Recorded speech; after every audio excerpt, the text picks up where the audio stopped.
পুরো অংশের অধিকাংশ অর্থাৎ 90% বর্জ্য ময়লা পরিষ্কার করেছে ঢাকা উত্তর সিটি কর্পোরেশন। 25 ডিসেম্বর 2025 তারেক রহমানের ঐতিহাসিক স্বদেশ প্রত্যাবর্তন উপলক্ষে ঢাকার 300 ফিটে প্রস্তুত করা হয় মঞ্চ, যেখানে ধারণা করা হচ্ছে লক্ষাধিক নেতাকর্মীর জনসমাগম হয়েছে।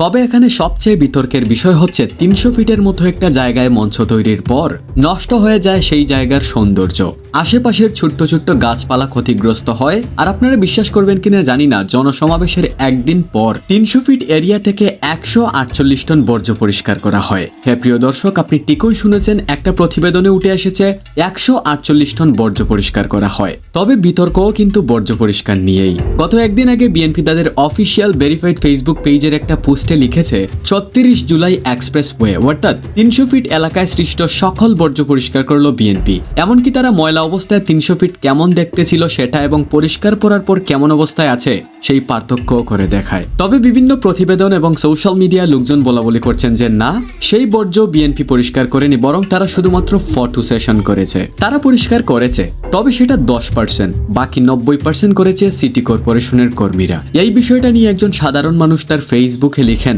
আজ ভোর থেকেই রাজধানীর 300 ফিট এলাকা পরিষ্কার করেছে সিটি কর্পোরেশনের শতাধিক কর্মী। বর্জ্য পরিষ্কার করা হচ্ছে জনগণের ট্যাক্সের টাকায়। অথচ বিএনপির আমিনুল সহ কয়েকজন নেতা সূর্য ওঠার বেশ কয়েক ঘন্টা পর স্যুট পরে গিয়ে সিটি কর্পোরেশনের কর্মীদের স্তূপ করে রাখা ময়লার সাথে কয়েকটা ছবি আর ভিডিও ফুটেজ নিয়ে তারা নিজেরা পরিষ্কার করেছে বলে মিথ্যাচার করেছে। অর্থাৎ উনার কথার সারমর্ম, সব ময়লা পরিষ্কার করে এক জায়গায় জমা করে রেখেছে সিটি কর্পোরেশনের কর্মীরা, আর বিএনপির কর্মীরা জমাকৃত সেই ময়লার সাথে ফটো সেশন করে নিজেরা পরিষ্কার করেছে বলে চালিয়ে দিয়েছে। তো প্রিয় দর্শক, এই বিষয় নিয়ে আপনার মতামত কিন্তু অবশ্যই কমেন্ট করে জানাবেন।